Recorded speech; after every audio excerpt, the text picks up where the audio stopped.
அதனாலதான் கீதையில அப்பிரம்ம புவனால் லோக பிரம்மலோக பரியந்தம் இந்த தகவல் தான் விட்டார். கவலைதான் அதை தாண்டினாத்தான் குளிர்ந்து. இங்கெல்லாம் வெயில் தான்.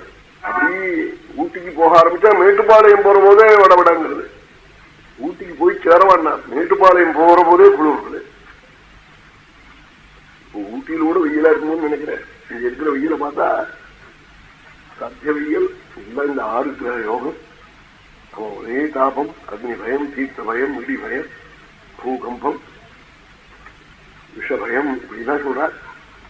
என்னென்ன ரிஷிகள் சொல்லியிருக்கானோ இங்க பார்த்தாலும் இப்ப நவக்கிரக ஹோமமும் வேத பாராயணமும் தேவாரம் பிரபந்தம் ஆலயங்கள்ல எல்லாம் நடக்கணும்.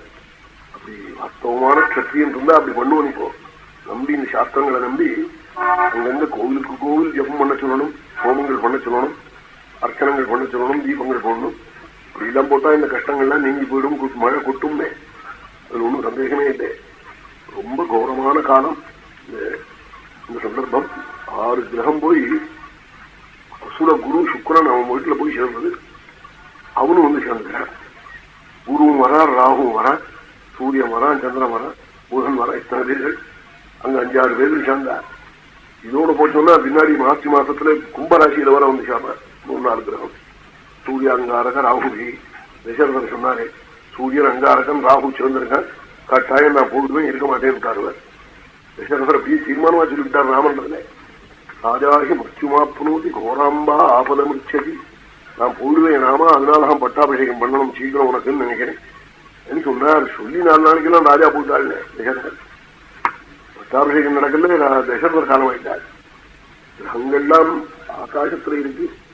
ஈஸ்வர் சொன்னார் எல்லா ஜபஹோமங்களுக்கும் மேற்பட்ட ஜபம் காயத்ரி இருக்காள்.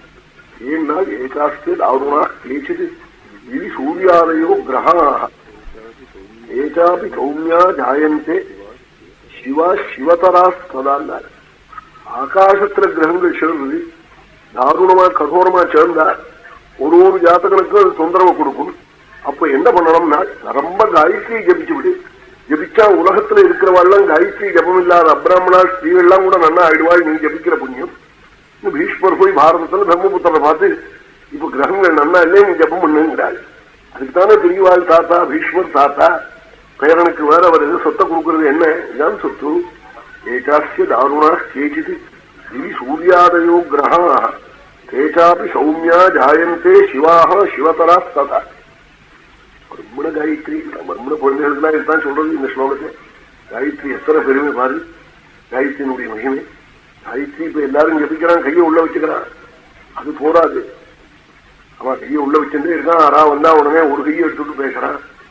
அப்புறம் பேச்சு வளர்ந்து போச்சுன்னா 2 கையும் ஆடுறான். மௌனவிரதத்தோட ஜபிக்கணும் காயத்ரியை. 10 காயத்ரி ஜபிச்சா கூட மௌனத்தோட ஜபிக்கணும். காயத்ரிக்கு மேற்பட்ட மந்திரம் இல்லை, அம்மாவுக்கு மேற்பட்ட தெய்வம் இல்லை. ஜனனி ஜன்மபூமிஷ்ட ஸ்வர்காதிபி ஜெரியேசி. பெத்த தாயார் பிறந்த ஊரு காயத்ரி. இதெல்லாம் ஆச்சாரியன் இதெல்லாம் மறக்கப்படாதான்.